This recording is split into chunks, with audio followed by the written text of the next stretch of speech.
Hey, my name is Julius and I'm a graphic designer of 12 years. And here are 5 mistakes that I made over the years as a designer. The first one, and this seems pretty simple, spell check. See, I rely on the clients a lot to send me over the wording that they need, and I wasn't actually checking if what they sent over was spell checked or not. So a lot of times they would send back revisions because there were a lot of things misspelled, not checked. So make sure you check your spelling. Number 2, adding bleed to print work. See, a lot of times we like to make work edge to edge, but we're not leaving room for it to be print. And when things are being print, oftentimes the edges kind of get cut off. So make sure that you add bleed. And what that is like extra space, extra margin on the page so that whatever you put on those outer ends don't get cut off. Number 3, having a white version of the logo. When I would send over certain logos to clients, I would just kind of invert the black version to be white, but a lot of times I didn't translate. And here's a better way of turning a black logo to a white logo depending on the type of logo. Okay, take for instance this Barks and Bites logo. The second we copy it over and put it on a black background, if all we do is change it white, then it doesn't translate well.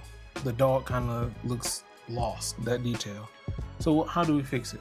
So what we'll do is we'll copy it over again. We'll put a gray box behind it. We'll make sure that the object is a compound path. And then we'll select the box and the dog. And we'll use our Pathfinder, the minus front option. After we minus the front, we'll go into the group now and delete this outer border. Now we can turn this into whatever color we want, but preferably white, and it can work on any color background. So if this is orange or pink, blue, we have perfect colored background and a perfectly white logo.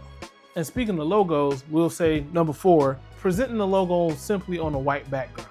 Very seldom in the real world will you ever see a logo just plastered on a white background and then that's it. When you send the logo to clients that way, they don't really know or understand how the logo is supposed to live and interact and how it's supposed to feel. So make sure that you put the logo on different mock-ups, hats, shirts, brochures, planes, buildings, whatever it is that this company or that person will be using the logo for, show it to them on that product.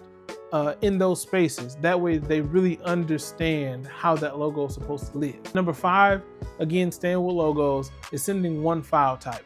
I know there are some designers that like to charge people to have different file formats of their logo, but I believe that they didn't even contact me to only get a specific file type that they can't use. So I need to make sure that I send all the file types and file variations that they'll need to be able to use this logo to the best of their abilities and put it on any and all mediums that they'll need to. So those are just 5 design mistakes I've made over the years that have helped me grow and mature into a better designer. What mistakes have you made?